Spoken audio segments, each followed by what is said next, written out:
नमस्कार मेरे प्रिय विद्यार्थियों, मेरे विद्वान साथियों। मैं आपका दोस्त आशीष शर्मा काव्य क्लासेस के ऑनलाइन मंच पर आप सभी का हार्दिक अभिनंदन करता हूं। दोस्तों, हम पढ़ रहे हैं जोधपुर संभाग और दोस्तों जोधपुर संभाग में हम पढ़ेंगे आज सुंधा माता की भूमि को। हाँ दोस्तों, आज हम पढ़ रहे हैं जिला जालोर को। जिला जालोर दोस्तों जो महाकवि माघ की भूमि कहलाता है, ब्रह्मगुप्त की भूमि कहलाता है। जिला जालोर जिसका उल्लेख हेनसांग ने अपनी किताब में किया है। जिला जालोर दोस्तों जो गुर्जर प्रतिहारों की भूमि कहलाता है और एक ऐसा जिला या एक ऐसा क्षेत्र जो भारत के सभी राजवंशों के अधीन रहा। इस ऐतिहासिक जिले को दोस्तों आज हम पढ़ रहे हैं काव्य क्लासेस के ऑनलाइन यूट्यूब चैनल पर। दोस्तों, मैं आशीष शर्मा काव्य क्लासेस के प्रतिनिधि के रूप में एक बार फिर आप सभी का हार्दिक स्वागत करता हूं और तैयार हो जाइए जिला जालोर को पढ़ने के लिए। जिला जालोर दोस्तों, ठीक। अब दोस्तों हम बात करते हैं जालोर की। ठीक दोस्तों, हम बात करते हैं जालोर की। एक ऐसा जिला जो राजस्थान का सबसे पिछड़ा जिला भी कहलाता है, लेकिन फिर भी इस जिले ने दोस्तों अपने महत्व को आज भी बनाए रखा है।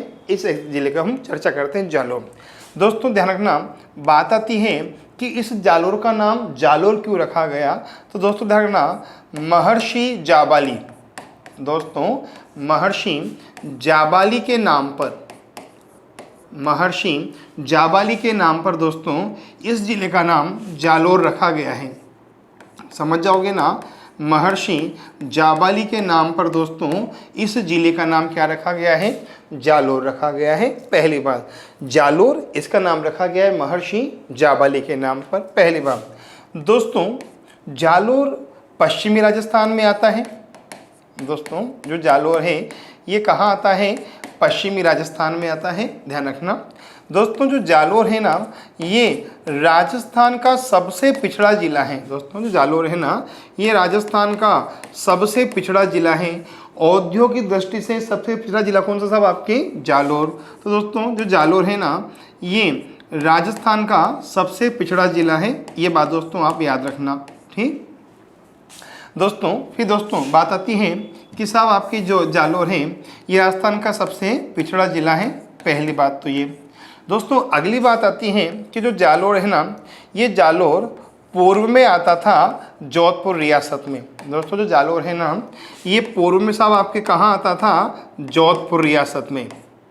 ठीक, जो जालोर है ये साहब आपके आज़ादी से पहले साहब किस में सम्मिलित था? जोधपुर रियासत में सम्मिलित था। ठीक, पहली बात। ठीक दोस्तों, जो जोधपुर रियासत है ना, जो जोधपुर रियासत है, इस जोधपुर रियासत का राजस्थान में विलय कब हुआ? जो जोधपुर रियासत है इस जोधपुर रियासत का राजस्थान में विलय कब हुआ? सब जानते हैं ना। तो आप क्या बताओगे कि जोधपुर रियासत का राजस्थान में विलय हुआ था 30 मार्च 1949 को। तो अगर जोधपुर रियासत का विलय 30 मार्च 1949 को हुआ तो जालोर का विलय भी कब हुआ? 30 मार्च 1949 को। अर्थात 30 मार्च 1949 को जब जोधपुर रियासत को राजस्थान में मिलाया गया तो दोस्तों इसी दिन जालोर भी साहब आपके किस में आ गया दोस्तों? राजस्थान में आ गया। तो पूछा जाए कि जालोर का राजस्थान में विलय कब हुआ था? 30 मार्च 1949 को। समझ जाओगे ना, 30 मार्च 1949 को। ठीक, अच्छा दोस्तों देखना, 30 मार्च 1949 को ही जालोर को जिला घोषित किया गया था। 30 मार्च 1949 को ही जालोर को जिला घोषित किया गया था। एकदम क्लियर दोस्तों, यहाँ तक की तो बात हम कर चुके हैं। महर्षि जाबाली के नाम पर इसे जालोर कहा जाता है। पश्चिमी राजस्थान में आता है। राजस्थान का सबसे पिछड़ा जिला है औद्योगिक दृष्टि से। पहले ये जोधपुर रियासत में आता था। जोधपुर रियासत को राजस्थान में मिलाया गया 30 मार्च 1949 को। तो जोधपुर रियासत के साथ साथ जालोर भी 30 मार्च 1949 को राजस्थान में आ गया और 30 मार्च 1949 को ही दोस्तों जालोर को जिला घोषित कर दिया गया। ये तो सब आपके जालोर का सामान्य परिचय ले लिया हमने। अब दोस्तों हम बात करते हैं जालोर के ऐतिहासिक महत्व की। क्लियर दोस्तों, हम सब आपके सबसे पहले पढ़ेंगे जालोर का ऐतिहासिक महत्व।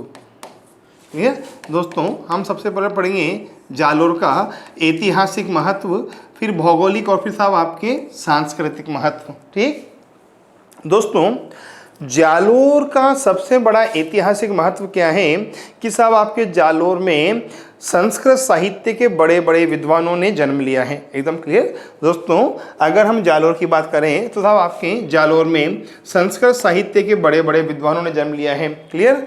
और दोस्तों जो जालोर है ना, इस जालोर में साहब आपके एक क्षेत्र है भीनमाल।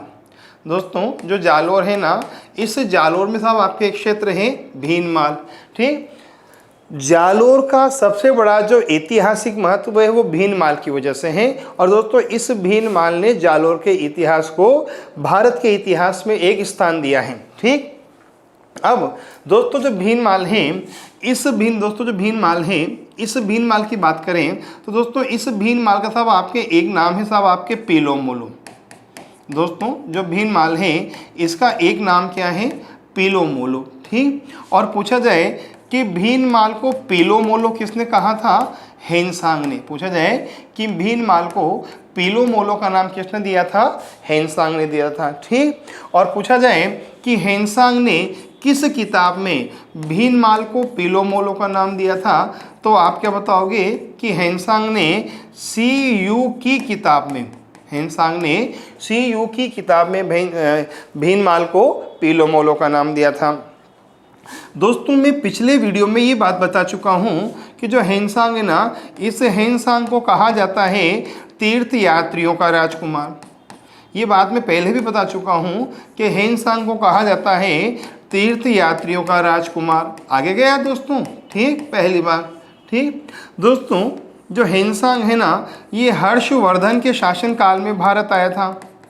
ये बात मैं पहले बता चुका हूँ, हेनसांग हर्षवर्धन के समय भारत आया था। ठीक। अच्छा दोस्तों, फिर मैंने साहब ये बताया दोस्तों, जो हेनसांग है, इस हेनसांग ने बेराट सभ्यता को योचीलो कहा था। दोस्तों इस हेनसांग ने बेराट सभ्यता को यूचीलो कहा था। क्लियर दोस्तों। अच्छा दोस्तों ये भी ध्यान रखना, जो हेनसांग है, इस हेनसांग की जो आत्मकथा है, दोस्तों जो हेनसांग है, इस हेनसांग की साहब आपके जो आत्मकथा है उसका नाम है साहब आपके, दोस्तों इसकी जो आत्मकथा है ना साहब आपके, वो लिखी थी ही ली ने। क्लियर। पूछा जाए कि हेनसांग की आत्मकथा किसने लिखी थी, ही ली ने लिखी थी। एकदम क्लियर। जो हेनसांग है, इस हेनसांग की आत्मकथा किसने लिखी थी, ही ली ने। और दोस्तों पूछा जाए कि CU की का मतलब क्या होता है, पूर्व की ओर देखूं। पूछा जाए कि जो CU की है, इस CU की का मतलब क्या होता है, पूर्व की ओर देखूं। एकदम क्लियर। अच्छा दोस्तों जब हेनसांग भारत आया तो तब आपके वो कहाँ गया था, नालंदा भी गया था। कहाँ गया था, नालंदा। ठीक। और तब आपके नालंदा क्या था उस समय, विश्वविद्यालय बताया था मैंने। और पूछा जाएगा कि उस समय नालंदा विश्वविद्यालय के प्राचार्य कौन थे, आचार्य शीलभद्र कहा था मैंने दोस्तों। ठीक। हम मुद्दे पे आते हैं। जालोर में क्या है, भीनमाल। भीनमाल सब आपका, भीनमाल का नाम क्या है, पीलो मोलो। और इसे पीलो मोलो का नाम दिया था हेनसांग ने CU की में। CU की का मतलब होता है पूर्व की ओर देखो। हेनसांग को तीर्थ यात्रियों का राजकुमार कहा जाता है। ये हर्षवर्धन के समय भारत आया था। और पूछा जाए कि हर्षवर्धन साहब आपके भारत कब आया था, हेनसांग 629 ईस्वी में। पूछा जाए कि हेनसांग भारत कब आया था, 629 ईस्वी में। और दोस्तों ये 646 ईस्वी में यहाँ से वापस चला गया था। एकदम क्लियर। इसने बेराट को साहब आपके योचीलो कहा था। इसकी आत्मकथा लिखी थी ही ली ने। ये नालंदा विश्वविद्यालय गया था साहब आपके, वहाँ उस समय प्राचार्य थे आचार्य शीलभद्र। एकदम क्लियर। पहली बार दोस्तों ये जो भीनमाल है ना, दोस्तों ये जो भीनमाल है, ये भीनमाल साहब आपके गुर्जर प्रतिहारों की राजधानी भी रही है। क्लियर दोस्तों, ध्यान रखना, जो भीनमाल है यह गुर्जर प्रतिहार वंश की राजधानी भी रही है। समझ जाओगे कि दोस्तों जो भीनमाल है यह साहब आपके, भीनमाल क्या रही है, गुर्जर प्रतिहार वंश की राजधानी भी रही है। फिर बात आती है कि भीनमाल में गुर्जर प्रतिहार वंश की स्थापना किसने की थी। बात आती है कि भीनमाल में गुर्जर प्रतिहार वंश की स्थापना किसने की थी? तो आप क्या बताओगे कि नागभट्ट प्रथम के द्वारा भीनमाल में गुर्जर प्रतिहार वंश की स्थापना की गई थी। ठीक, और दोस्तों जो नागभट्ट है ना, इस नागभट्ट को कहा जाता है गुर्जर प्रतिहार वंश का वास्तविक संस्थापक। समझ जाओगे दोस्तों, जो नागभट्ट है इसे कहा जाता है गुर्जर प्रतिहार वंश का वास्तविक संस्थापक। समझ जाओगे क्या? समझना दोस्तों, गुर्जर प्रतिहार वंश का वास्तविक संस्थापक साहब आपके किसे कहा जाता है? नागभट्ट प्रथम को। समझ जाओगे दोस्तों। ठीक, भीनमाल गुर्जर प्रतिहार वंश की राजधानी रही है। ठीक, और दोस्तों भीनमाल में गुर्जर प्रतिहार वंश की स्थापना की थी नागभट्ट प्रथम ने, और नागभट्ट प्रथम कहलाता है गुर्जर प्रतिहार वंश का वास्तविक संस्थापक। एकदम क्लियर दोस्तों? ध्यान रखना, अगर पूछा जाए दोस्तों, यहां तक एकदम क्लियर। अब दोस्तों एक बात ध्यान रखना। ठीक, देखो मैं थोड़ा सा साहब आपको बता देता हूं। ठीक, समझना, ये गुर्जर प्रतिहार वंश, ठीक दोस्तों, बात आए ये गुर्जर प्रतिहार वंश की हम बात करते हैं। ठीक, तो दोस्तों ध्यान रखना, जो गुर्जर प्रतिहार वंश है ना, इसका संस्थापक है दोस्तों, जो गुर्जर प्रतिहार वंश है इसका दोस्तों जो संस्थापक है वो तो है हरिश्चंद्र। जो गुर्जर प्रतिहार वंश है उसका संस्थापक तो कौन है? हरिश्चंद्र। और दोस्तों जो गुर्जर प्रतिहार वंश है ना, इसकी दो शाखाएं हैं। क्लियर? जो गुर्जर प्रतिहार वंश है इसकी दो शाखाएं हैं। फिर पूछा जाए वो दो शाखाएं कौन कौन सी हैं? तो दोस्तों एक शाखा तो है मंडोर शाखा। एक तो कौन सी शाखा है? मंडोर शाखा। ठीक, और दोस्तों एक है साहब आपके भीनमाल शाखा। ठीक, इस गुर्जर प्रतिहार वंश की दो शाखाएं हैं, मंडोर शाखा और भीनमाल शाखा। तो पूछा जाए कि मंडोर में गुर्जर प्रतिहार वंश की स्थापना किसने की थी? पूछा जाए कि मंडोर में गुर्जर प्रतिहार वंश की स्थापना किसने की थी? रज्जिल ने। ठीक, और पूछा जाए कि भीनमाल में गुर्जर प्रतिहार वंश की स्थापना किसने की थी? पूछा जाए कि भीनमाल में गुर्जर प्रतिहार वंश की स्थापना किसने की थी? तो आप क्या बताओगे? नागभट्ट प्रथम ने की थी। किसने की थी? नागभट्ट प्रथम ने की थी। एकदम क्लियर। और दोस्तों अगली बात पूछा जाए कि जो गुर्जर प्रतिहार वंश हैं इनके कुल देवता कौन हैं? पूछा जाए कि गुर्जर प्रतिहार वंश के कुल देवता कौन हैं? तो आप क्या बताओगे? भगवान राम के भाई लक्ष्मण गुर्जर प्रतिहार वंश के कुल देवता माने जाते हैं। भगवान राम के भाई लक्ष्मण गुर्जर प्रतिहार वंश के कुल देवता माने जाते हैं। ठीक, अच्छा दोस्तों अगर पूछा जाए कि जो गुर्जर प्रतिहार वंश हैं इस गुर्जर प्रतिहार वंश का सर्वप्रथम उल्लेख कहाँ हुआ? पूछा जाए कि जो गुर्जर प्रतिहार वंश है इसका सबसे पहले उल्लेख कहाँ हुआ? तो आप क्या बताओगे कि गुर्जर प्रतिहार वंश का सबसे पहले उल्लेख हुआ है ऐहोल अभिलेख में। ठीक, गुर्जर प्रतिहार वंश का सबसे पहले उल्लेख कहाँ हुआ है? ऐहोल अभिलेख में। ठीक, अच्छा पूछा जाए कि ऐहोल अभिलेख किस नदी के निकट लिखा गया है? नर्मदा नदी के निकट। ऐहोल अभिलेख किस नदी के निकट लिखा गया था? नर्मदा नदी के निकट। एकदम क्लियर दोस्तों। पूछा जाएगा कि जो ऐहोल अभिलेख है ये किस नदी के निकट था? नर्मदा नदी के निकट। ठीक, अच्छा पूछा जाएगा कि जो ऐहोल अभिलेख है ये ऐहोल अभिलेख सब आपके कहाँ लिखा गया था? महाराष्ट्र में। कहाँ लिखा गया था? महाराष्ट्र में। और दोस्तों इस महाराष्ट्र को हेनसांग ने बोला है मोहोलीचियर। समझ जाओगे ना? इस हेनसांग दोस्तों इस महाराष्ट्र को हेनसांग के द्वारा क्या नाम दिया गया है? मोहोलीचियर। अच्छा पूछा जाएगा कि जो ऐहोल अभिलेख है इस ऐहोल अभिलेख का निर्माण कब हुआ था? 634 ईस्वी में। कब हुआ था दोस्तों? 634 ईस्वी में। अच्छा दोस्तों जो ऐहोल अभिलेख है इसके रचनाकार कौन है? पूछा जाए कि ऐहोल अभिलेख के रचनाकार कौन है? तो आप क्या बताओगे कि जो ऐहोल अभिलेख है इसके रचनाकार है रवि कीर्ति। कौन है? रवि कीर्ति। गुर्जर प्रतिहार वंश दोस्तों संस्थापक है हरिश्चंद्र, शाखाएं हैं दो, मंडोर और भीनमाल। स्थापना की रज्जिल ने मंडोर में और भीनमाल में की नागभट्ट ने। गुर्जर प्रतिहार वंश का सबसे पहले उल्लेख मिलता है ऐहोल अभिलेख में। ऐहोल अभिलेख नर्मदा नदी के निकट लिखा गया था 634 ईस्वी में रवि कीर्ति के द्वारा। और ये रवि कीर्ति एहोल अभिलेख में स्वयं की तुलना कालिदास और भवभूति से करता है। समझ जाओगे ना, एहोल अभिलेख में रवि कीर्ति स्वयं की तुलना कालिदास और भवभूति से करता है। और ये एहोल अभिलेख महाराष्ट्र में लिखा गया था, महाराष्ट्र में मिला है। और एहोल अभिलेख में दोस्तों और हेनसांग के द्वारा महाराष्ट्र को कहा गया है मोहोलीचियम। ठीक दोस्तों। अच्छा तो ना जो एहोल अभिलेख है ना, इस एहोल अभिलेख में दो शासकों का उल्लेख है। एक तो है हर्षवर्धन का उल्लेख है, ठीक, और दोस्तों एक बादामी के चालुक्य शासक पुलकेशिन द्वितीय का उल्लेख है। इस अभिलेख में दो शासकों का उल्लेख है, एक तो हर्षवर्धन का और एक बादामी के चालुक्य शासक पुलकेशिन द्वितीय का। समझ जाना। भीनमाल नाम पीलो मोलो किसने कहा था? हेनसांग ने। सियुकी में, सियुकी का मतलब होता है पूर्व की ओर देखो। हेनसांग को तीर्थ यात्रियों का राजकुमार कहते हैं। हर्षवर्धन के समय भारत आया था 629 में, 646 ईस्वी के आसपास वापस चला गया था। हेनसांग ने विराट को योचिलो कहा था। हेनसांग की आत्मकथा लिखी थी ही ली ने। हेनसांग नालंदा विश्वविद्यालय गया था, उस समय नालंदा के प्राचार्य थे आचार्य शीलभद्र।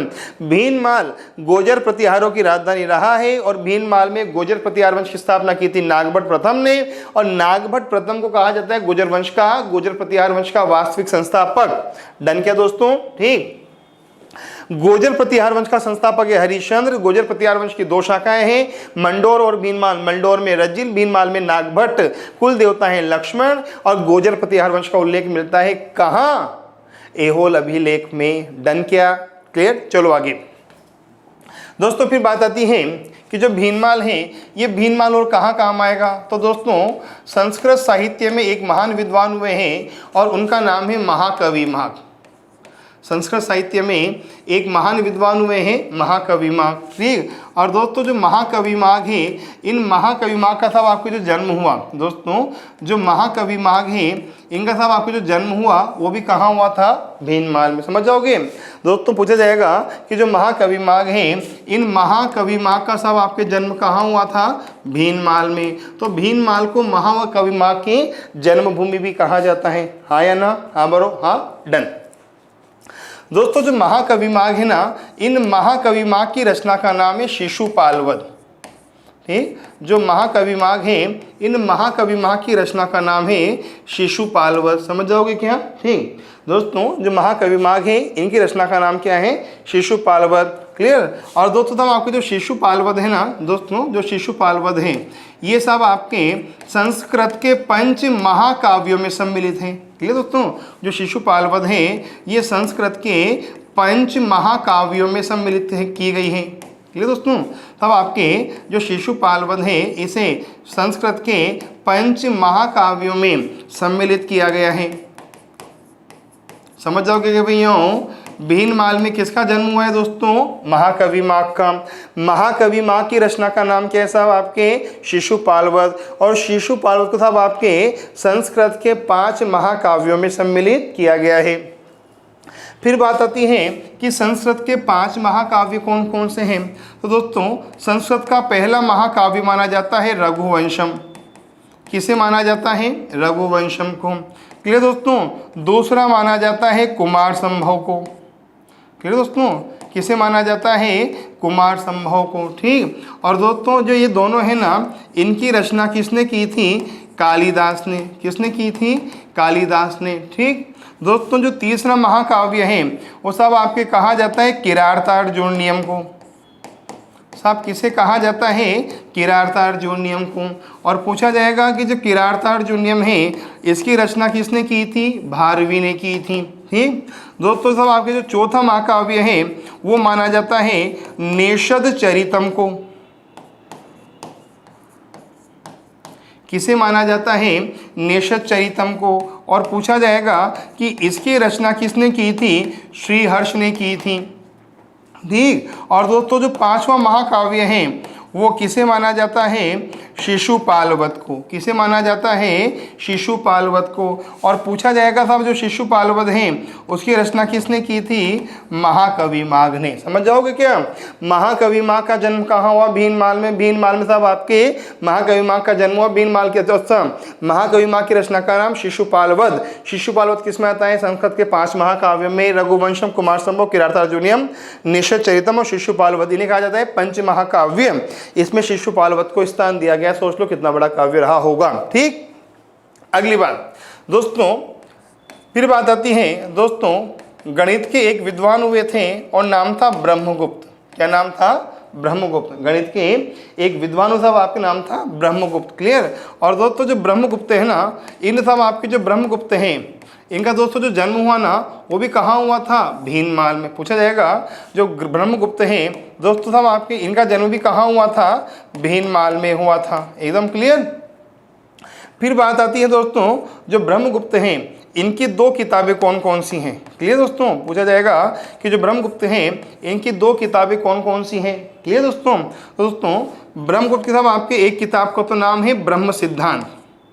दोस्तों जो ब्रह्मगुप्त हैं इनकी एक किताब का नाम तो क्या है? ब्रह्म सिद्धांत। और इनकी एक किताब का नाम है खंड खंड काव्य। समझ जाओगे? इनकी एक किताब का नाम क्या है? खंड खंड काव्य। ठीक। और दोस्तों देखना जो ब्रह्मगुप्त है ना, इन्हीं ब्रह्मगुप्त के द्वारा सर्वप्रथम दोस्तों ब्रह्मगुप्त के द्वारा सर्वप्रथम गुरुत्वाकर्षण का सिद्धांत दिया गया था। समझ जाओगे दोस्तों?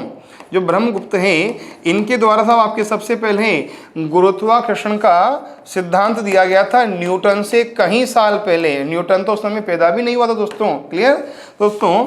इस ब्रह्मगुप्त के द्वारा गुरुत्वाकर्षण का सिद्धांत दिया गया था। हाँ या ना? हाँ।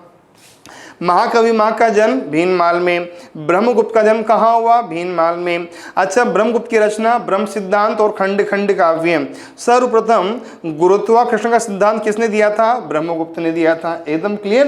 अच्छा दोस्तों एक बात ध्यान रखना दोस्तों, मैं साइंस नहीं पढ़ाता हूँ लेकिन फिर भी साहब आपके नॉलेज तो रखता हूँ, थोड़ी सा समझना। ठीक दोस्तों, एक शब्द आता है पलायन वेग। साहब आपके क्या आता है? पलायन वेग। ठीक। अच्छा दोस्तों, गुरुत्वाकर्षण का मतलब होता है कि साहब आपके पृथ्वी प्रत्येक वस्तु को अपनी ओर आकर्षित करती है। लेकिन अगर पृथ्वी से किसी वस्तु को 11.2 किलोमीटर प्रति सेकंड की रफ्तार से, अगर पृथ्वी से किसी वस्तु को 11.2 किलोमीटर प्रति सेकंड की रफ्तार से ऊपर फेंका जाए तो साहब आपके वो पृथ्वी के गुरुत्वाकर्षण क्षेत्र से बाहर चली जाएगी। तो पूछा जाएगा कि पृथ्वी का पलायन वेग कितना होता है? 11.2 किलोमीटर प्रति सेकंड। एकदम क्लियर? और दोस्तों पृथ्वी से साहब आपके जो भी अंतरिक्ष यान छोड़े जाते हैं ना वो 11.2 किलोमीटर प्रति सेकंड की रफ्तार से ही छोड़े जाते हैं। तो पृथ्वी का पलायन वेग कितना हो गया? 11.2 किलोमीटर प्रति सेकंड हो गया। एकदम क्लियर क्या दोस्तों? ध्यान रखना। फिर तो दोस्तों बात आती है कि इसके अलावा साहब आपके भीनमाल में और किसका जन्म हुआ? तो दोस्तों ध्यान रखना, एक साहब आपके जैन संत हुए थे और दोस्तों उनका नाम था आचार्य उद्योतनसूरी। दोस्तों एक साहब जैन संत हुए थे, नाम है आचार्य उद्योतनसूरी। ठीक। और दोस्तों जो आचार्य उद्योतनसूरी हैं इनका जन्म भी कहाँ हुआ था? भीनमाल में। समझ जाओगे ना? जो आचार्य उद्योतनसूरी है इनका साहब आपके जन्म भी कहाँ हुआ था? भीनमाल में हुआ था। क्लियर? और दोस्तों पूछा जाएगा कि जो आचार्य उद्योतनसूरी है इनकी प्रसिद्ध रचना का नाम क्या है? पूछा जाएगा कि जो आचार्य उद्योतनसूरी हैं इनकी प्रसिद्ध रचना का नाम क्या है? तो दोस्तों आप क्या बताओगे कि आचार्य उद्योतनसूरी की प्रसिद्ध रचना का नाम है कुवलयमाला। क्या नाम है? कुवलयमाला। तो आचार्य उद्योतनसूरी की जो साहब आपके प्रसिद्ध रचना था उसका नाम क्या है दोस्तों? आपके कुवलयमाला। समझ जाओगे क्या दोस्तों? ठीक। डन दोस्तों यहाँ तक? अच्छा दोस्तों ध्यान रखना, जो कुवलयमाला है ना इस ग्रंथ में साहब आपके सर्वप्रथम राजस्थान शब्द का उल्लेख हुआ है। समझ जाओगे दोस्तों? जो कुवलयमाला है दोस्तों इस ग्रंथ में सर्वप्रथम राजस्थान शब्द का उल्लेख हुआ है। समझ जाओगे क्या दोस्तों? जिस ग्रंथ में साहब आपके सबसे पहले राजस्थान शब्द का उल्लेख हुआ है वो कौन सा साहब आपके कुवलयमाला। एकदम क्लियर दोस्तों। ठीक, जो कुवलयमाला है ये उद्योतन सूरी की रचना है और साहब आपके उद्योतन सूरी का साहब आपके जन्म कहाँ हुआ था दोस्तों, भीनमाल में हुआ था। एकदम क्लियर दोस्तों यहाँ तक। चलूँ आगे, फिर बात आती है कि जो भीनमाल है और साहब आपके वो कहाँ काम आएगा। ठीक, तो दोस्तों एक जैन आचार्य थे और दोस्तों उनका नाम था आचार्य सिद्धसेन गणी। ठीक है दोस्तों, एक जैन आचार्य थे तब जिनका नाम है आचार्य सिद्धसेन गणी। ठीक, और दोस्तों आचार्य सिद्धसेन गणी का साहब आपके जो जन्म हुआ वो भी कहाँ हुआ, भीनमाल में। एकदम क्लियर। आचार्य सिद्धसेन गणी का साहब आपके जो जन्म हुआ साहब वो आपके वो भी कहाँ हुआ, भीनमाल में हुआ। एकदम क्लियर। फिर पूछा जाए कि आचार्य सिद्धसेन की रचना का नाम क्या है। पूछा जाएगा कि जो आचार्य सिद्धसेन है दोस्तों ये भी जैन आचार्य हैं, इनकी रचना का नाम क्या है। तो आप क्या बताओगे कि इनकी रचना का नाम है उपमिति भव प्रपंच कथा। उपमिति भव प्रपंच कथा ये साहब इनकी रचना है। और दोस्तों इनका जन्म साहब आपके कहाँ हुआ था दोस्तों, भीनमाल में हुआ था। कहाँ हुआ था, भीनमाल में हुआ था। फिर बात आती है कि भीनमाल में वो किसका जन्म हुआ। दोस्तों सोचो भीनमाल कितना महत्वपूर्ण रहा होगा। क्लियर। फिर बात आती है कि जो भीनमाल में है दोस्तों साहब आपके किसका जन्म हुआ, तो दोस्तों आचार्य विजय गणी। आचार्य विजय गणी का साहब जो जन्म हुआ, आचार्य विजय गणी साहब आपको जो जन्म हुआ तब आपके वो भी कहाँ हुआ था, भीनमाल में। समझ जाओगे दोस्तों। ठीक, और दोस्तों पूछा जाएगा कि जो विजय गणी है इनकी प्रमुख रचना का नाम क्या है। तो आप क्या बताओगे कि विजय गणी के द्वारा जैन रामायण की रचना की गई थी। क्लियर दोस्तों, विजय गणी के द्वारा जैन रामायण की रचना की गई थी। समझ जाओगे क्या अच्छी तरह। एक बार फिर समझना अच्छी तरह। जालोर महर्षि जाबाली की भूमि है, पश्चिमी राजस्थान में आता है। राजस्थान का सबसे पिछड़ा जिला है औद्योगिक दृष्टि से। एकदम क्लियर। अच्छा दोस्तों पहले ये जोधपुर रियासत में आता था। 30 मार्च 1949 को इसे राजस्थान में मिला लिया गया था। ठीक, और 30 मार्च को साहब इसे जिला भी बना दिया गया था, ध्यान रखना। भीनमाल का ऐतिहासिक महत्व शुरू होता है भीनमाल से। भीनमाल को पीलोमोलो कहा है हेनसांग ने। हेनसांग की किताब का नाम है सीयू की, मतलब होता है पूर्व की ओर देखो। क्लियर। हेनसांग तीर्थ यात्रियों का राजकुमार, हर्षवर्धन के समय भारत आया, विराट को युचुली कहा, आत्मकथा का नाम था ही ली। एकदम क्लियर। और नालंदा विश्वविद्यालय गया था और दोस्तों वहां उस समय प्राचार्य थे शीलभद्र। भीनमाल गुर्जर प्रतिहारों की राजधानी रहा है और गुर्जर प्रतिहार की स्थापना की थी भीनमाल में नागभट्ट प्रथम ने। और नागभट्ट प्रथम को कहा जाता है प्रतिहारों का वास्तविक संस्थापक। हाँ या ना, हाँ। गुर्जर प्रतिहार वंश का संस्थापक है हरिश्चंद्र। शाखा है दो, मंडोर और भीनमाल। मंडोल में रज्जिल, भीनमाल में नागभट्ट। कुल देवता है लक्ष्मण। और गुर्जर प्रतिहार वंश का सबसे पहले उल्लेख मिलता है ऐहोल अभिलेख में, जो कि नर्मदा नदी के निकट लिखा गया महाराष्ट्र में। और महाराष्ट्र को हेनसांग ने बोला है मोहोलीचियम। निर्माण दोस्तों 634 ईस्वी में हुआ। और दोस्तों साहब आपके रचनाकार था रवि कीर्ति। और रवि कीर्ति ऐहोल अभिलेख में खुद की तुलना कालिदास और भारवी से करता है। और ऐहोल अभिलेख में हर्षवर्धन और पुलकेशिन द्वितीय का उल्लेख है। और पुलकेशिन द्वितीय बादामी के चालुक्य वंश का शासक रहा है। दोस्तों महाकवि मां का जन्म भीनमाल में हुआ है। महाकवि मां की रचना का नाम है शिशुपाल वध। और शिशुपाल वध संस्कृत के पंच महाकाव्य में आता है। पंच महाकाव्य है रघुवंश, कुमार संभव, किरातार्जुनीयम, निषद चरितम और शिशुपाल वध। ब्रह्मगुप्त गणित के महान विद्वान थे। दोस्तों इनका जन्म हुआ था भीनमाल में। और दोस्तों ब्रह्मगुप्त की रचना का नाम है ब्रह्म सिद्धांत और खंड खंड काव्य। सबसे पहले गुरुत्वाकर्षण का सिद्धांत दिया था ब्रह्मगुप्त ने। और पृथ्वी का परिवहन वेग 11.2 किलोमीटर प्रति सेकेंड, अर्थात अगर किसी वस्तु को 11.2 किलोमीटर प्रति सेकंड की रफ्तार से पृथ्वी से ऊपर फेंका जाए तो वो संभव ही वो पृथ्वी के गुरुत्वाकर्षण क्षेत्र से बाहर चली जाएगी। और जो रॉकेट होते हैं वो इस वेग से ही पृथ्वी से छोड़े जाते हैं। आचार्य उद्योतन सूरी का जन्म भीनमाल में हुआ। रचना का नाम था कुवलयमाला। कुवलयमाला में सबसे पहले राजस्थान शब्द का उल्लेख किया गया। आचार्य सिद्धसेन का जन्म हुआ था भीनमाल में और सिद्धसेन की रचना का नाम था उपमिति भव प्रपंच कथा। विजय गणी का जन्म भीनमाल में हुआ। रचना का नाम था जैन रामायण। दोस्तों एकदम क्लियर यहाँ तक। ठीक, फिर बात आती है, ये तो केवल भीनमाल का मैंने महत्व बताया है। ठीक, फिर बात है दोस्तों जो भीनमाल है दोस्तों साहब आपके जो जालोर है, दोस्तों साहब आपके जो जालोर है ना ये सोनगरा चौहानों के अधीन रहा है। समझे दोस्तों, जो जालोर है ना ये सोनगरा चौहानों के अधीन रहा है। ठीक दोस्तों, पूछ लिया जाएगा कि जो जालोर है ये किसके अधीन रहा है, सोनगरा चौहानों के अधीन रहा है। फिर बात आती है कि साहब आपके जालोर में सोनगरा चौहान वंश की स्थापना किसने की थी। पूछा जाएगा कि जालोर में सोनगरा चौहान वंश की स्थापना किसने की थी, तो आप क्या बताओगे, कीर्तिपाल सोनगरा ने। किसने की थी दोस्तों, कीर्तिपाल सोनगरा ने। पूछ लिया जाए कि जालोर में सोनगरा चौहान वंश की स्थापना किसने की थी, कीर्तिपाल सोनगरा ने। क्लियर। और दोस्तों जो कीर्तिपाल सोनगरा है ना, इसे कहा गया है कीतु एक महान शासक। दोस्तों जो कीर्तिपाल सोनगरा है इसे कहा गया है कीतु एक महान शासक। ठीक। और पूछा जाए कि कीर्तिपाल सोनगरा को कीतु एक महान शासक किसने कहा है, तो आप क्या बताओगे, मुणहोत नैन्सी ने कहा है।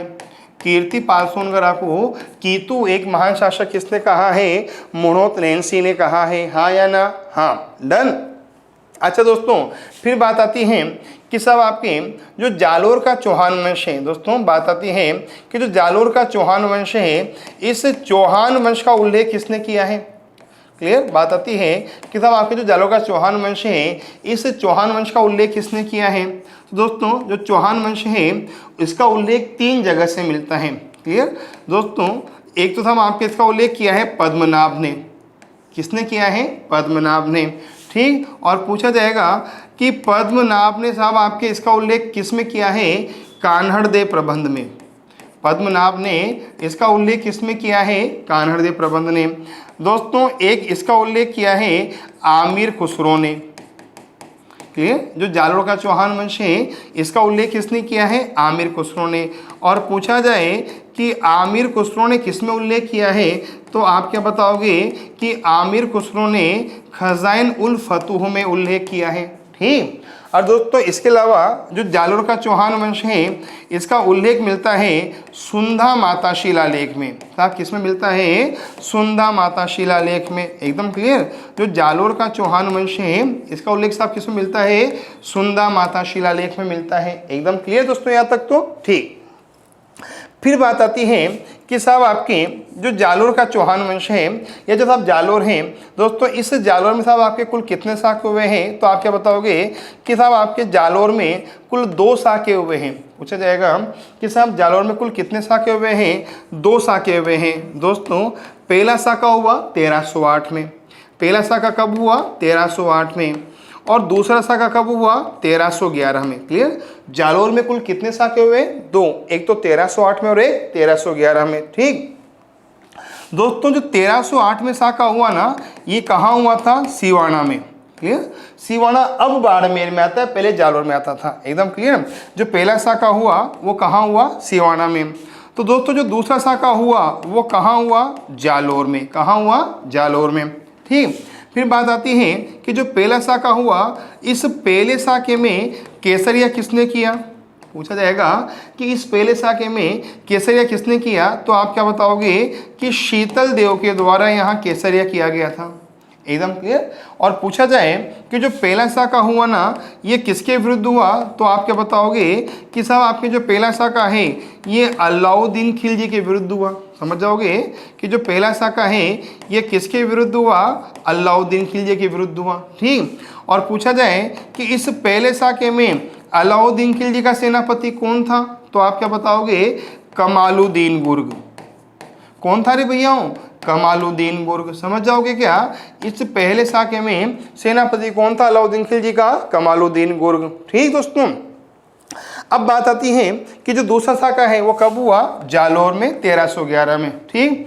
फिर बात आती है कि दूसरे शाखे में केसरिया किसने किया। बात आती है कि जो दूसरा शाखा है इसमें केसरिया किसने किया, तो आप क्या बताओगे कि साहब आपके एक तो केसरिया किया कान्हड़देव ने। किसने किया, कान्हड़देव ने।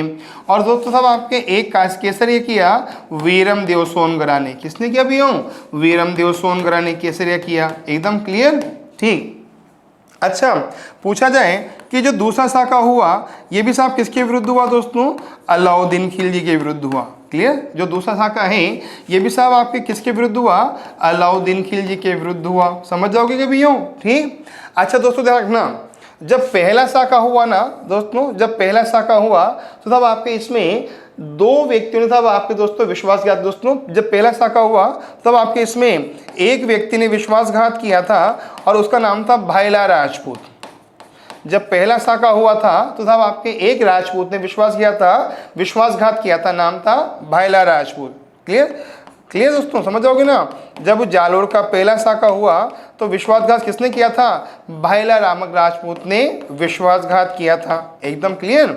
और दोस्तों जब दूसरा साका हुआ तो बीका और दहिया ने विश्वासघात किया था। समझ जाओगे ना। जब दूसरा साका हुआ तो बीका और दहिया ने विश्वासघात किया था। दोस्तों यहां तक कोई डाउट हो तो पूछ लीजिए आप अच्छी तरह। ठीक, अब साहब समझना, जालोर में कौन सा वंश है? चौहान वंश है। सोनगरा चौहान है। सोनगरा चौहान वंश का संस्थापक कौन है? कीर्तिपाल सोनगरा। कीर्तिपाल सोनगरा को क्या कहा जाता है? कीतु एक महान शासक। और कीर्तिपाल सोनगरा को कीतु एक महान शासक किसने कहा है? मोनहोत सिंह ने। दोस्तों जो जालोर का चौहान वंश है उसका उल्लेख कौन करता है? पद्मनाभ। किसमें? कान्हड़देव प्रबंध में, आमिर खुसरो खजाइनुल फतूह में और सुंदा माता शिलालेख में। जालोर में दोस्तों कुल कितने साके हुए? 2। 1308 में सिवाना का शाखा और 1311 में जालोर का शाखा। जो सिवाना का शाखा हुआ उसमें केसरिया किया था शीतल देव ने। अलाउद्दीन खिलजी के विरुद्ध हुआ था और अलाउद्दीन खिलजी का सेनापति था कमालुद्दीन गुर्ग। और इसी के बाद जालोर सिवाना का नाम रख दिया गया था खेराबाद। समझ जाओगे दोस्तों। जब पहला साका हुआ ना जालोर का तो भायला नामक राजपूत ने विश्वासघात किया। जालोर में दूसरा साका हुआ 1311 में, केसरिया गया कान्हड़ देव ने और वीरम देव ने। और दोस्तों अलाउद्दीन खिलजी के विरुद्ध हुआ और दोस्तों विश्वासघात किया था बीका और दहिया ने। एकदम क्लियर दोस्तों साहब आपके दोस्तों ये तो था आपके जालोर का साहब आपके दोस्तों ऐतिहासिक महत्व। समझ जाओगे दोस्तों, ये तो है जालोर का ऐतिहासिक महत्व। ठीक, अच्छा दोस्तों यहाँ तक कोई डाउट हो तो पूछ लीजिए। क्लियर दोस्तों, पूछ लीजिए दोस्तों। यहाँ तक साहब कोई डाउट हो तो पूछ लीजिए। नहीं है दोस्तों, चलूँ आगे। ठीक, फिर दोस्तों हम बात करते हैं जालोर के भौगोलिक महत्व की। क्लियर, हम बात करते हैं जालोर के भौगोलिक महत्व की। ये दोस्तों जालोर का भौगोलिक महत्व। ठीक, अब अगर दोस्तों हम भौगोलिक महत्व की बात करते हैं तो साहब सबसे पहले बात आती है नदियों की। क्लियर, कि साहब आपके जालोर में कौन कौन सी नदियां प्रवाहित होती हैं? तो आप क्या बताओगे कि साहब जालोर में एक तो लूणी नदी बहती है। ठीक, जालोर में एक सागी नदी बहती है। दोस्तों जालोर में एक सूकड़ी नदी बहती है। एकदम क्लियर, जालोर में लूणी नदी बहती है, सागी नदी बहती है, सूकड़ी नदी बहती है। एकदम क्लियर। और साहब आपकी बात आती है कि इसके अलावा साहब और कोई नदियां भी हैं क्या? क्लियर, तो साहब आपके जालोर में एक नदी और बहती है, नाम है खारी नदी। और दोस्तों एक नदी का नाम है बांडी नदी। क्या नाम है? बांडी। तो साहब आपकी जालोर की साहब आपकी प्रमुख नदी कौन कौन सी हो गई? लूणी, सागी, सूकड़ी, खारी, बांडी और नदी। क्लियर, तो साहब आपकी लूणी, सागी, सूकड़ी, खारी, बांडी ये सब आपके जालोर की प्रमुख नदियां हैं। एकदम क्लियर। अच्छा, फिर दोस्तों बात आती है कि इन नदियों की विशेषता क्या है। बात आती है कि इन सब नदियों की विशेषता क्या है। तो आप क्या बताओगे कि ये सभी नदियां, आप क्या बताओगे?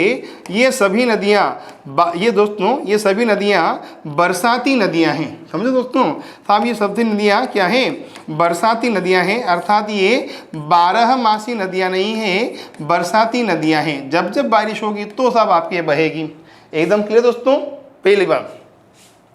फिर बात आती है कि साहब आपके जालोर जिले में साहब आपके कौन सा जलाशय या कौन सा बांध है। ठीक, पूछा जाएगा कि साहब आपके जालोर जिले में कौन सा जलाशय है या कौन सा बांध है। तो आप क्या बताओगे कि जालोर जिले में एक बांध है और उसका नाम है बाकली बांध। ठीक, पूछा जाएगा कि जो जालोर जिला है यहाँ कौन सा बांध है? बाकली बांध। और पूछा जाए कि बाकली बांध किस नदी पर बनाया गया है। पूछा जाए कि जो बाकली बांध है ये किस नदी पर बनाया गया है। तो आप क्या बताओगे कि जो बाकली बांध है ये सूकड़ी नदी पर बनाया गया है। पूछ लिया जाए कि जो बाकली बांध है ये किस नदी पर बनाया गया है? सूकड़ी नदी पर। और पूछा जाए कि सूकड़ी नदी की लंबाई कितनी है। पूछ लिया जाए कि सूकड़ी नदी की लंबाई कितनी है? 100 किलोमीटर। पूछा जाए कि जो सूकड़ी नदी है इसकी साहब आपकी लंबाई कितनी है? 100 किलोमीटर। समझ जाओगे क्या दोस्तों यहाँ तक? कोई डाउट? ठीक दोस्तों, अब बात आती है कि साहब आपके जालोर में बांकली बांध के अतिरिक्त कोई और बांध भी है क्या। बात आती है कि जालोर में बांकली बांध के अतिरिक्त कोई और बांध भी है क्या। ठीक, तो साहब आपकी देखना जालोर में बांध तो नहीं है, लेकिन एक बांध है साहब आपके जिससे जालोर को पेयजल सुविधा प्राप्त होती है। ठीक, समझना दोस्तों, एक बांध है और उसका नाम है सरदार सरोवर बांध। दोस्तों एक बांध है और दोस्तों उसका नाम है सरदार सरोवर बांध। ठीक दोस्तों, जो सरदार सरोवर बांध है ना, ये है साहब आपके गुजरात में। कहाँ है? गुजरात में। और दोस्तों गुजरात के साहब आपके किस जिले में है? नर्मदा जिले में है। समझो दोस्तों, साहब सरदार सरोवर बांध है ये गुजरात में है और पूछा जाएगा कि गुजरात के किस जिले में है? नर्मदा जिले में है। ठीक, और पूछा जाए कि नर्मदा जिले के किस गांव में है? तो नौगांव में है। एकदम क्लियर। पूछा जाए कि नर्मदा जिले के किस गांव में है, तो आप क्या बताओगे? नौगांव में है। एकदम क्लियर। अब दोस्तों बात आती है कि जो सरदार सरोवर बांध है ना, ये किस नदी पर बनाया गया है, तो आप क्या बताओगे कि साहब आपके सरदार सरोवर बांध नर्मदा नदी पर बनाया गया है। क्लियर, किस पर बनाया गया है? नर्मदा नदी पर। क्लियर दोस्तों। और दोस्तों जो नर्मदा नदी है ना, इस नर्मदा नदी का प्राचीन नाम है। पूछा जाए कि जो नर्मदा नदी है इसका प्राचीन नाम क्या है, तो आप क्या बताओगे कि नर्मदा नदी का प्राचीन नाम है रेवा नदी। जो नर्मदा नदी है इसका प्राचीन नाम क्या है? रेवा नदी। एकदम क्लियर किया। ठीक, अच्छा दोस्तों पूछ लिया जाए कि जो सरदार सरोवर बांध है इसकी ऊंचाई कितनी है। क्लियर, पूछ लिया जाए कि जो सरदार सरोवर बांध है इसकी ऊंचाई कितनी है, तो दोस्तों अगर धरातल से देखते हैं तो दोस्तों इसकी ऊंचाई है 138.63 मीटर। ठीक, और दोस्तों अगर नींव को मिला लेते हैं, क्लियर, नींव सहित, अगर नींव सहित देखे जाए तो दोस्तों इसकी ऊंचाई है 163 मीटर। कितनी है दोस्तों? 163 मीटर। मैं मेरे मुद्दे पे आऊँगा। एक बांध है सरदार सरोवर बांध। कहाँ है? गुजरात के नर्मदा जिले के नौगांव में। किस नदी पर है? नर्मदा पर। और नर्मदा नदी का प्राचीन नाम क्या है? रेवा नदी। और इस जो दोस्तों जो सरदार सरोवर बांध है साहब इसकी ऊंचाई कितनी है? 138 मीटर। सरदार पटेल के नाम पर इसका नाम सरदार सरोवर रखा गया है। क्यों? क्योंकि इस बांध की संकल्पना सबसे पहले सरदार सरोवर ने की, सरदार पटेल ने की थी 1961 में। ठीक दोस्तों। अब दोस्तों ये जो साहब सरदार सरोवर बांध है ना, इससे 4 राज्यों को पेयजल और सिंचाई सुविधा उपलब्ध कराई जा रही है। गुजरात, मध्य प्रदेश, महाराष्ट्र। क्लियर, गुजरात, मध्य प्रदेश, महाराष्ट्र और दोस्तों एक राज्य कौन सा होगा? राजस्थान। इन 4 जिलों राज्यों को पेयजल और सिंचाई सुविधा उपलब्ध कराई जा रही है। अब मुद्दे पे आओ। राजस्थान में साहब आपके दोस्तों, राजस्थान में सांचौर। दोस्तों राजस्थान में सांचौर तब कहाँ आता है दोस्तों? आपके जालोर में। कहाँ आता है? जालोर में। तो तब आपके सांचौर और तब आपके राजस्थान में बाड़मेर। जालोर और बाड़मेर 2 ऐसे जिले हैं जिन्हें सरदार सरोवर बांध से पेयजल और सिंचाई सुविधा उपलब्ध हो रही है। तो कहने का मतलब ये है कि जालोर जिले में पेयजल सुविधा के लिए 2 बांध हैं। एक का नाम तो है बांकली बांध जो कि प्रॉपर जालोर में है सूखड़ी नदी पर, और सूखड़ी नदी की लंबाई है कितनी? 100 किलोमीटर। ठीक, और जालोर जिले में पेयजल सुविधाओं के विस्तार के लिए सरदार सरोवर बांध से पानी लिया जाता है और सरदार सरोवर बांध से सांचौर को पेयजल और सिंचाई सुविधा उपलब्ध हो रही है। राजस्थान के 2 जिले हैं जो सरदार सरोवर बांध से लाभान्वित हैं, बाड़मेर और जालोर। और सरदार सरोवर बांध साहब आपके दोस्तों गुजरात के नर्मदा जिले के नौगांव में है और साहब आपके नर्मदा नदी पर, नर्मदा का प्राचीन नाम है रेवा। ठीक दोस्तों, आपने एक महिला का नाम सुना होगा। दोस्तों आपने एक महिला का नाम सुना होगा और दोस्तों उस महिला का नाम है मेघा पाटकर। क्लियर दोस्तों आपने एक महिला का नाम सुना होगा, महिला का नाम था मेघा पाटकर। दोस्तों ये मेघा पाटकर नर्मदा बचाओ आंदोलन की संस्थापक थी, जनक थी, प्रणेता थी। क्लियर। तो सरदार सरोवर बांध से जिस महिला का नाम जुड़ा हुआ, महिला कौन थी? मेघा पाटकर। मेघा पाटकर नर्मदा बचाओ आंदोलन की जनक थी, तब जिसने कि सरदार सरोवर बांध का विरोध किया था, और इनके विरोध के परिणाम स्वरूप ही ये बांध 1961 से बनता हुआ आ रहा था और अब जाके बना है। एकदम क्लियर दोस्तों? यहां तो दोस्तों कोई डाउट? एकदम क्लियर।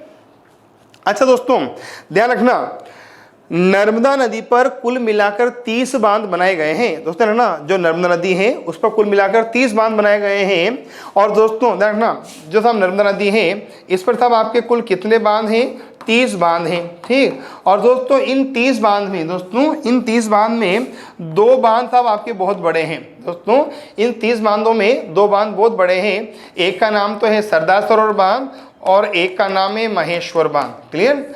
नर्मदा नदी पर कुल मिलाकर 30 बांध हैं और इन 30 बांधों में एक तो सरदार सरोवर बांध और एक महेश्वर बांध सबसे बड़े बांध हैं। और सरदार सरोवर बांध भारत का दूसरा सबसे बड़ा बांध है भाखड़ा नांगल के बाद। समझ जाओगे? सरदार सरोवर बांध भारत का दूसरा सबसे बड़ा बांध है, किसके बाद? भाखड़ा नांगल के बाद। हाँ या ना भैया? ठीक। अगली बात की बात करते हैं। ठीक दोस्तों, जो जालोर है ना, यद्यपि साहब आपके वो उद्योगों में बहुत पिछड़ा हुआ है, फिर भी राजस्थान में सर्वाधिक ग्रेनाइट का उत्पादन। दोस्तों ध्यान रखना, यद्यपि जो जालोर है ये उद्योगों में बहुत पिछड़ा हुआ है, फिर भी राजस्थान में सर्वाधिक ग्रेनाइट का उत्पादन साहब कहाँ होता है? दोस्तों जालोर में। तो राजस्थान में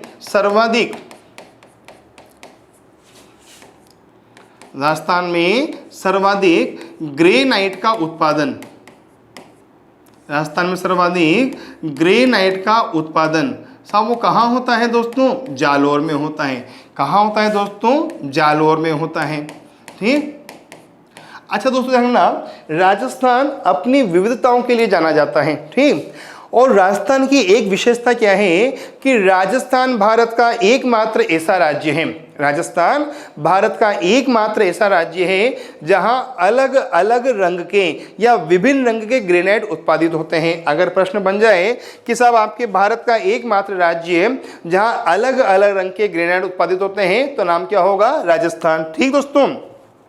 फिर बात आती है कि साहब आपके अगर अलग अलग रंग के साहब आपके ग्रेनाइट राजस्थान में मिलते हैं, तो साहब आपके पूछा जाएगा, दोस्तों पूछा जाएगा कि गुलाबी ग्रेनाइट कहाँ मिलता है? पूछा जाएगा कि जो गुलाबी ग्रेनाइट है सब आपके इसका उत्पादन कहाँ होता है?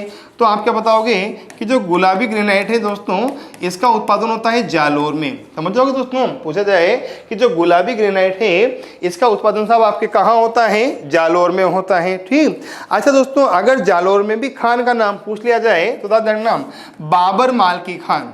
क्लियर। अगर जालोर में भी खान का नाम पूछ लिया जाए तो आप क्या बताओगे? बाबर माल की खान में साहब आपकी दोस्तों इसका उत्पादन होता है। ठीक।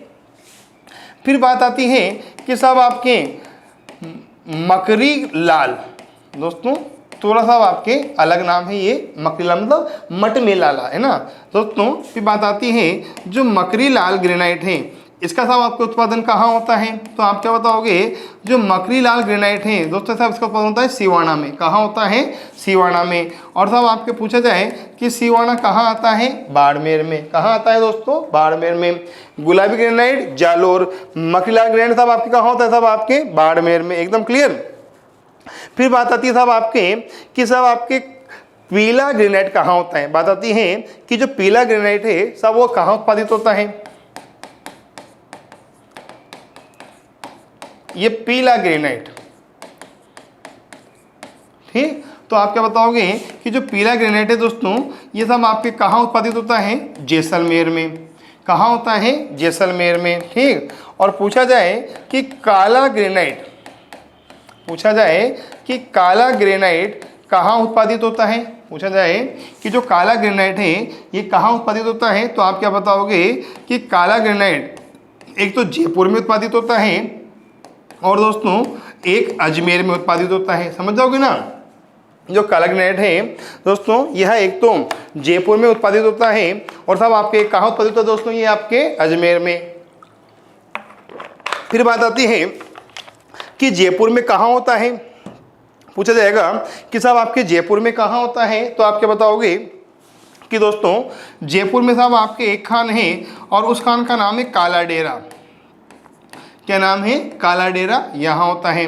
अजमेर में कहाँ होता है? शामलिया में। कहाँ होता है दोस्तों? शामलिया में काला ग्रेनाइट होता है। तो राजस्थान में सर्वाधिक ग्रेनाइट का उत्पादन कहाँ होता है? जालोर में। और राजस्थान भारत का एकमात्र ऐसा राज्य है दोस्तों जहाँ सर्वाधिक ग्रेनाइट दोस्तों जहाँ अलग अलग रंग के ग्रेनाइट उत्पादित होते हैं। गुलाबी ग्रेनाइट जालोर, मकरीलाल सिवाना, पीला जैसलमेर, काला जयपुर और अजमेर में। ठीक, अगली बात दोस्तों, अगर हम जालोर जिले में कृषि की बात करें, अगर हम जालोर जिले में कृषि की बात करें तो दोस्तों यहाँ 3 फसलों का सर्वाधिक उत्पादन होता है। क्लियर? एक तो जीरा, एक टमाटर, ठीक, और दोस्तों एक होती है ईसबगोल। ठीक, जीरा, टमाटर और ईसबगोल, इन तीनों का साहब आपके सर्वाधिक उत्पादन कहाँ होता है दोस्तों? आपके जालोर में होता है। दोस्तों जो ईसबगोल है ना, इसे कहा जाता है घोड़ा जीरा। जो ईसबगोल है साहब इसे क्या कहा जाता है? घोड़ा जीरा कहा जाता है। समझ जाओगे क्या दोस्तों? जो ईसबगोल है साहब आपके इसे क्या कहा जाता है? घोड़ा जीरा कहा जाता है। ठीक, अच्छा दोस्तों फिर बात आती है कि साहब आपके जो जालोर हैं, ये साहब आपके जालोर दोस्तों और उद्योग में कहाँ आता है दोस्तों? ना, जालोर औद्योगिक दृष्टि से बहुत पिछड़ा हुआ जिला है दोस्तों। यहाँ ज़्यादा उद्योग नहीं है, छोटे मोटे साहब आपके हस्तशिल्प उद्योग के साहब आपके कोई विशेष उद्योग नहीं है। एकदम क्लियर दोस्तों यहाँ तक? तो दोस्तों एक बार फिर समझना दोस्तों अच्छी तरह। फिर हम आगे की साहब आपकी चर्चा करेंगे जालोर की। ठीक, महर्षि जावाली के नाम पर जालोर पश्चिमी राजस्थान में आता है। राजस्थान का सबसे पिछड़ा जिला है। पहले ये साहब आपके जोधपुर में आता था, मिल विलय हो गया 30 मार्च को, ध्यान रखना। ठीक, अच्छा ऐतिहासिक महत्व भीनमाल का है, पूरा महत्व मैंने आपको अच्छी तरह बता रखा है, ध्यान रखना।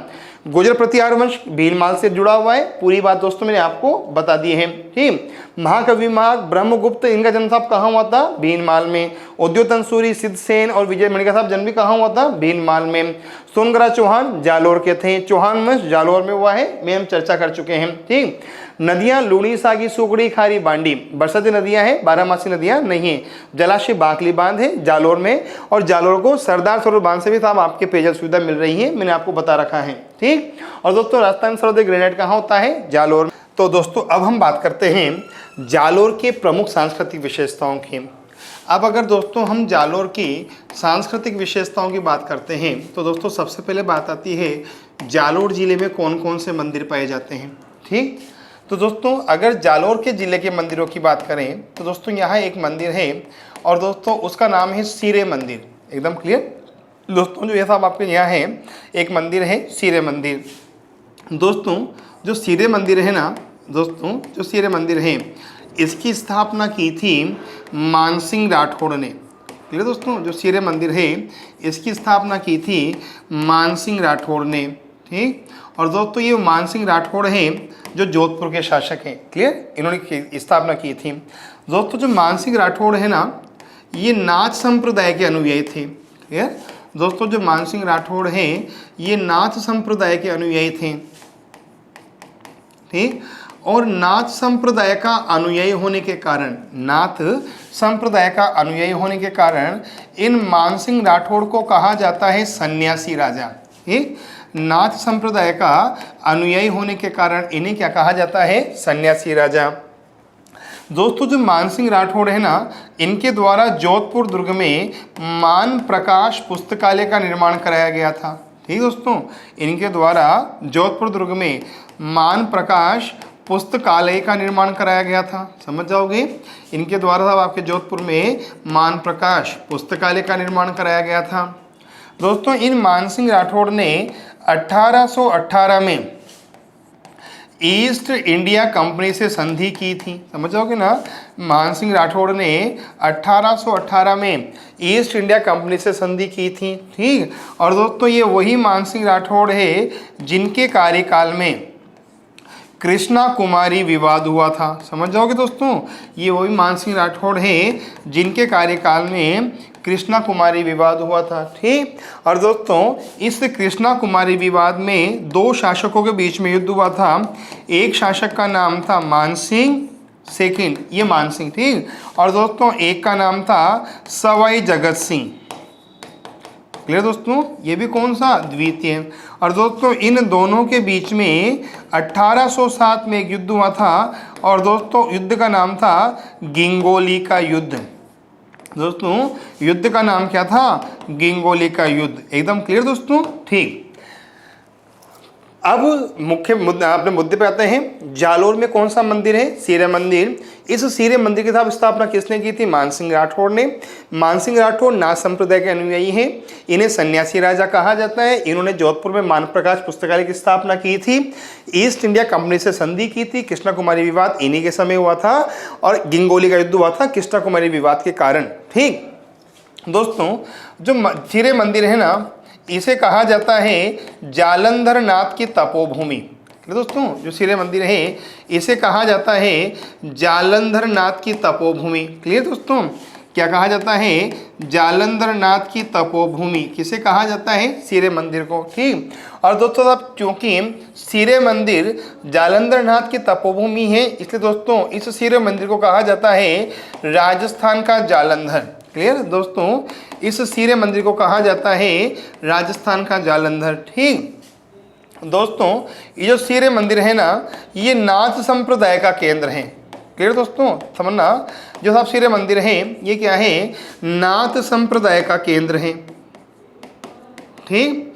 दोस्तों राजस्थान में नाथ संप्रदाय के 3 केंद्र हैं। राजस्थान में नाथ संप्रदाय के 3 केंद्र हैं, ठीक। दोस्तों एक तो क्या है, सूर्य मंदिर जालोर, एक तो सूर्य मंदिर जालोर। दोस्तों एक है महामंदिर जोधपुर। दोस्तों राजस्थान में नाथ संप्रदाय के 3 केंद्र हैं। एक तो है सूर्य मंदिर जालोर, एक है महामंदिर जोधपुर और एक है एकलिंगनाथ जी।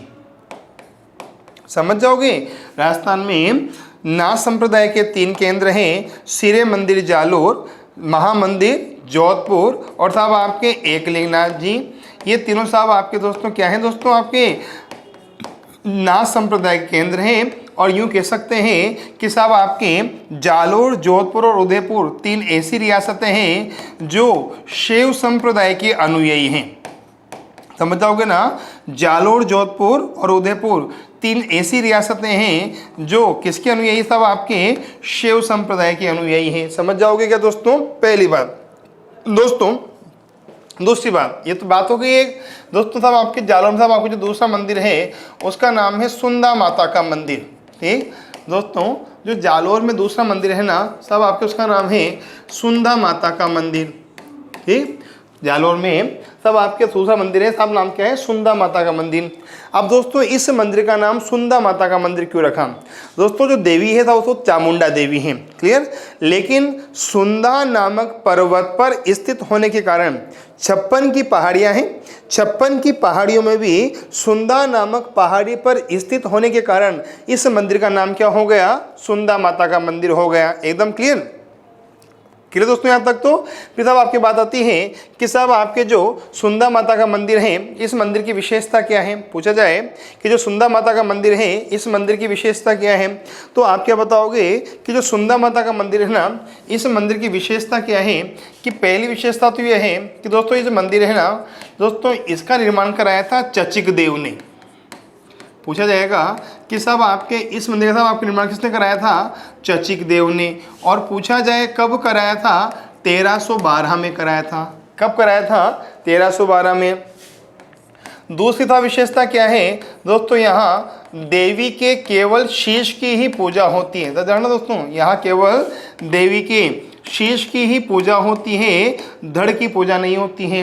और दोस्तों चूंकि यहाँ देवी के शीश की पूजा होती है, इसलिए दोस्तों यहाँ सुंदा माता को अर्धेश्वरी देवी भी कहा जाता है। तब आपके यहाँ दोस्तों सुंदा माता को अर्धेश्वरी देवी भी कहा जाता है। एकदम क्लियर दोस्तों, यहाँ केवल दोस्तों देवी के शीश की पूजा होती है, इसलिए क्या कहलाएगी साहब आपकी, ये अर्धेश्वरी देवी भी कहलाएगी। एकदम क्लियर।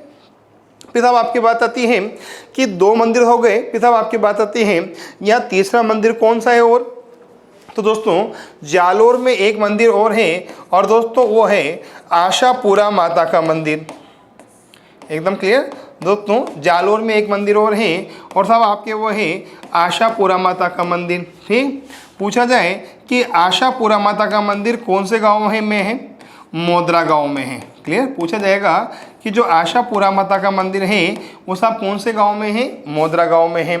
दोस्तों जो आशापुरा माता है ना, ये साहब आपके चौहानों की कुलदेवी है। समझ दोस्तों, जो आशापुरा माता है ये साहब आपकी क्या है? चौहानों की कुलदेवी है। ठीक, और दोस्तों जो आशापुरा माता का मंदिर होता है ना, वो आशापाला वृक्ष के नीचे होता है। समझ दोस्तों, जो आशापुरा माता का मंदिर होता है वो कहाँ होता है? आशापाला वृक्ष के नीचे होता है। एकदम क्लियर। और दोस्तों ये जो आशापाला वृक्ष है ये चौहानों का पवित्र वृक्ष है। दोस्तों जो आशापाला वृक्ष है ये चौहानों का कैसा आपके पवित्र वृक्ष है। समझ जाओगे क्या भैया? जो आशापाला है साहब क्या है? चौहानों का पवित्र वृक्ष है। और चौहानों के साहब कुलदेवी कौन साहब? आपके आशापाला। एकदम क्लियर दोस्तों। दोस्तों जो साहब आपके आशापाला है ना, दोस्तों इसके साहब आपके दो नाम हैं। एक तो नाम आशा देवी आशापुरा माता है। क्लियर। और दोस्तों जो आशापुरा माता है ना साहब आपके इसे मोदरी माता भी कहा जाता है। दोस्तों इसका एक नाम क्या हो गया? मोदरी माता, मोदरा गांव के नाम पर। और दोस्तों ये आशापुरा माता है ना, इसे बड़े उदर वाली माता भी कहा जाता है। जो आशापुरा माता है इसे बड़े उदर वाली माता भी कहा जाता है। समझ जाओगे क्या? तो इसका नाम हो गया मोदरी माता और बड़े उदर वाली माता। एकदम क्लियर है दोस्तों। ठीक, फिर दोस्तों साहब आपकी बात आती है कि इसके अलावा साहब आपके यहाँ और कौन सा मंदिर है? तो दोस्तों साहब आपके इसके अलावा यहाँ एक मंदिर और है और दोस्तों साहब उसका नाम है अप्रेश्वर शिव मंदिर। क्लियर, यहाँ एक मंदिर और है और दोस्तों मंदिर का नाम क्या है? अप्रेश्वर शिव मंदिर। क्लियर, कौन सा मंदिर है? अप्रेश्वर शिव मंदिर। एकदम क्लियर। और दोस्तों साहब आपके जालोर में एक मंदिर और है और उसका नाम है वराह मंदिर। कौन सा मंदिर होगा? वराह मंदिर। तो साहब आपके दोस्तों यहाँ के प्रमुख मंदिर कौन से हो गए? दोस्तों आपके आशापुरा माता का मंदिर हो गया, सुंदा माता का मंदिर हो गया, ठीक है, सिरे मंदिर हो गया। ठीक है दोस्तों, अप्रेश्वर शिव मंदिर हो गया। ये सब आपके जालोर जिले के प्रमुख मंदिर हैं। ठीक, फिर दोस्तों बात आती है कि जालोर में प्रमुख मज़ार कौन सी है या प्रमुख मस्जिद कौन सी है। ठीक, तो दोस्तों साहब देखना, जालोर में साहब आपकी अगर हम मस्जिद की बात करते हैं, क्लियर, जालोर में अगर दोस्तों हम मस्जिद की बात करते हैं तो यहाँ दोस्तों दो मस्जिद हैं। क्लियर दोस्तों, एक मस्जिद तो है मलिक शाह की मस्जिद।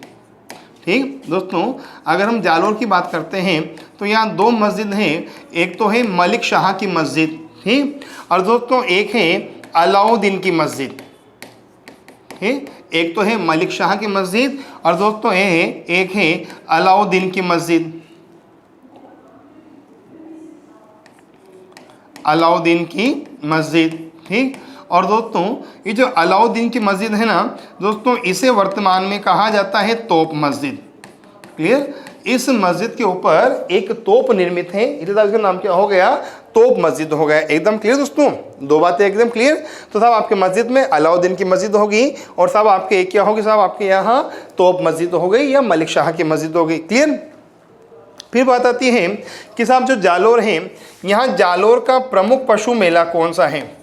पूछा जाएगा कि जो जालोर है इस जालोर का प्रमुख पशु मेला कौन सा है? तो आप क्या बताओगे कि दोस्तों जो साहब जालोर का प्रमुख पशु मेला है ना, उसका नाम है सेवड़िया पशु मेला। जो जालोर है यहाँ का दोस्तों जो प्रमुख पशु मेला है उसका नाम क्या है? सेवड़िया पशु मेला। और पूछा जाए कि इस मेले का आयोजन कब होता है? तो आप क्या बताओगे? चैत्र शुक्ल एकादशी को। चैत्र शुक्ल एकादशी को सब आपके इस मेले का आयोजन होता है। और पूछा जाए कहाँ होता है? रानीवाड़ा में। कहाँ होता है सब आपके? रानीवाड़ा में। तो जालोर क्षेत्र का सब आपके जो प्रमुख पशु मेला है वो कौन सा हो गया? सब आपके सेवड़िया पशु मेला हो गया। एकदम क्लियर। अच्छा से बात आती है दोस्तों कि साहब आपके जो जालोर क्षेत्र है इस जालोर क्षेत्र का प्रमुख नृत्य कौन सा है? बात आती है कि जो जालोर है इस जालोर क्षेत्र का प्रमुख नृत्य कौन सा है? तो दोस्तों जो जालोर क्षेत्र है ना, यहाँ दो नृत्य बहुत प्रमुख हैं। ठीक दोस्तों, एक तो यहाँ ढोल नृत्य किया जाता है। ठीक दोस्तों, एक तो यहाँ ढोल नृत्य किया जाता है और दोस्तों एक यहाँ लुम्बर नृत्य किया जाता है।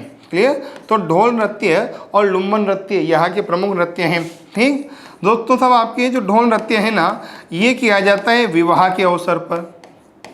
ठीक दोस्तों, जो ढोल नृत्य है ना, ये किया जाता है विवाह के अवसर पर। ठीक, तो सब आपके जो सब लुम्बन नृत्य हैं दोस्तों, ये किया जाता है होली के अवसर पर। क्लियर, कब किया था आपके किया जाता है होली के अवसर पर।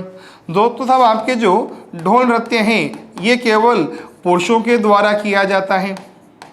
क्लियर, सब किसके द्वारा किया जाता है? केवल पुरुषों के द्वारा किया जाता है। एकदम क्लियर। तो सब आपके ये महिलाओं के द्वारा किया जाता है। समझ जाओगे क्या? ढोल नृत्य और लुम्बन नृत्य सब आपके जालोर के प्रसिद्ध नृत्य हैं। क्लियर दोस्तों, फिर बात आती है कि जो ढोल नृत्य है सब आपके ये किस जाति के द्वारा किया जाता है। क्लियर दोस्तों, बात आती है कि सब आपके जो ढोल नृत्य हैं ये किस जाति के द्वारा किया जाता है। तो आप समझना दोस्तों, मैं इधर बता देता हूँ, समझना दोस्तों।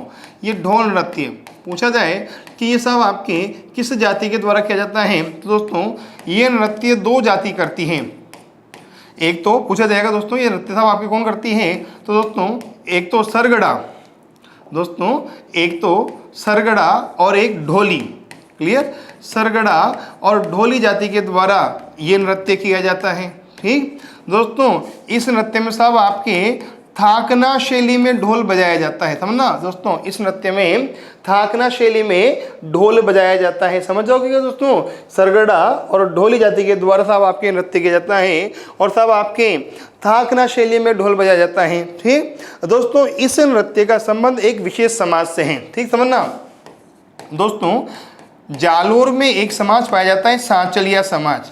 ठीक, और दोस्तों सांचलिया समाज के विवाह के अवसर पर ही, सांचलिया समाज के विवाह के अवसर पर ही साहब आपके ये नृत्य किया जाता है। समझ जाओगे ना, सांचलिया समाज के विवाह के अवसर पर साहब आपके ये नृत्य किया जाता है और साहब आपके ये नृत्य एक प्रेम कहानी पर आधारित है। ठीक है दोस्तों, जब हम कला संस्कृति का वीडियो बनाएंगे उसमें साहब आपके इस ढोल नृत्य संबंधित कहानी का नाम भी आपको कहानी भी सुनाई जाएगी, ध्यान रखना दोस्तों। ठीक दोस्तों, फिर दोस्तों बात आती है कि साहब आपके जो ढोल नृत्य है इस ढोल नृत्य को लोकप्रिय बनाने का श्रेय किसे दिया जाता है। पूछा जाएगा कि जो ढोल नृत्य है इस ढोल नृत्य को लोकप्रिय बनाने का श्रेय किसे दिया जाता है। ठीक, तो आप क्या बताओगे कि जो ढोल नृत्य है इसे साहब आपके लोकप्रिय बनाने का श्रेय दिया जाता है जय नारायण व्यास को। साहब किसे दिया जाता है? जय नारायण व्यास को। जय नारायण व्यास के द्वारा ढोल नृत्य को लोकप्रिय बनाया गया था, याद रखना। ठीक, अगली बात फिर दोस्तों बात आती है जालोर जिले की हस्तशिल्प की। ठीक दोस्तों, बात आती है जालोर जिले के हस्तशिल्प की। अगर दोस्तों हम हस्तशिल्प की बात करते हैं तब आपके जालोर जिले में मामा जी के घोड़े बनाए जाते हैं मिट्टी के निर्मित। क्लियर दोस्तों, सब आपको जो जालोर जिले हैं सब आपके यहाँ दोस्तों अगर हम हस्तशिल्प की बात करें तो यहाँ मामा जी के घोड़े निर्मित किए जाते हैं मिट्टी से। क्लियर दोस्तों, ना जालोर जिले में मामा जी के घोड़े निर्मित किए जाते हैं सब आपके किससे दोस्तों? मिट्टी से निर्मित किए जाते हैं। एकदम क्लियर दोस्तों। तो सब आपके हस्तशिल्प में यहाँ लकड़ी और मिट्टी के साथ खिलौने बनाए जाते हैं। सब आपके यहाँ मामा जी के घोड़े विशेष रूप से बनाए जाते हैं। ठीक, फिर साहब आपकी बात आती है कि साहब आपके जो जालोर जिला है दोस्तों, फिर बात आती है कि साहब आपके जो जालोर जिला है इस जालोर जिले के लोक देवता कौन है। एकदम क्लियर दोस्तों, बात आती है कि जो जालोर जिला है यहाँ के प्रमुख लोक देवता कौन है। ठीक, तो दोस्तों आप क्या बताओगे कि जो जालोर है ना यहाँ के साहब आपके जो प्रमुख लोक देवता हैं उनका नाम है तल्लीनाथ जी। क्या नाम है भैया? तल्लीनाथ जी। जो जालोर के प्रमुख लोक देवता है वो कौन है? तल्लीनाथ जी। और दोस्तों जानना जो तल्लीनाथ जी है ना इनका मूल नाम था आपके गंगदेव। दोस्तों पूछा जाए कि जो तल्लीनाथ जी हैं इनका मूल नाम क्या था? गंगदेव राठौड़। क्या नाम था भैया? गंगदेव राठौड़। और पूछा जाए कि जो तल्लीनाथ जी हैं इन तल्लीनाथ जी के गुरु का नाम क्या था। ठीक, पूछा जाए कि तल्लीनाथ जी के गुरु का नाम क्या था तो आप क्या बताओगे कि इनके गुरु का नाम था जालंधर नाथ। क्लियर दोस्तों, पूछा जाए कि जो तल्लीनाथ जी हैं इन तल्लीनाथ जी का साहब आपके मंदिर कहाँ है तो आप क्या बताओगे? जालोर के पांचोटा गांव में। क्लियर, जालोर के पांचोटा गांव में साहब आपके तल्लीनाथ जी का मंदिर है। समझ जाओगे दोस्तों, जो तल्लीनाथ जी है इनका साहब मंदिर कहाँ है, जालोर के पांचोटा गांव में इनका मंदिर है। एकदम क्लियर दोस्तों। अच्छा साहब आपके दोस्तों पांचोटा गांव में जिस पहाड़ी पर इनका मंदिर है ना, उस पहाड़ी का नाम है पंचमुखी पहाड़ी। समझ जाओगे, जालोर में पांचोटा गांव में जिस पहाड़ी पर इनका मंदिर उसका नाम क्या है, पंचमुखी पहाड़ी। क्लियर दोस्तों। अच्छा दोस्तों अगर हम लोक देवता की बात कर रहे हैं तो साहब जालोर में एक लोक देवता और पाए जाते हैं, इलोजी। कौन पाए जाते हैं, इलोजी। ठीक। और दोस्तों इन्हें कहा जाता है छेड़छाड़ का देवता। क्या कहा जाता है, छेड़छाड़ का देवता। मन चाहा वर अथवा वधु प्राप्त करने के लिए इलोजी की आराधना की जाती है, ऐसा मानना है। दोस्तों जालोर में एक क्षेत्र है सांचौर, और साहब जो सांचौर है साहब इसे कहा जाता है राजस्थान का पंजाब। ठीक। जालोर में एक क्षेत्र है सांचौर, और सांचौर को क्या कहा जाता है, राजस्थान का पंजाब। ठीक दोस्तों, ये था हमारा जिला जालोर और जिला जालोर की ऐतिहासिक सांस्कृतिक भौगोलिक विशेषताएं। दोस्तों आप इसी प्रकार काव्य क्लासेस के जिला दर्शन को अपना समर्थन, अपना प्यार, अपना विश्वास देते रहें। और दोस्तों हम बेहतर से बेहतर प्रयास करेंगे आपके उज्जवल भविष्य के निर्माण के लिए। दोस्तों आपको वीडियो कैसा लगता है इस पर दोस्तों आप आपके कमेंट, आपकी राय कमेंट बॉक्स में जरूर दें। आपकी राय, आपका सुझाव और आपके द्वारा दी गई प्रतिक्रिया ही दोस्तों हमें बेहतर करने के लिए प्रेरित करती हैं। आप जीवन में खूब तरक्की करें, इसी कामना के साथ धन्यवाद।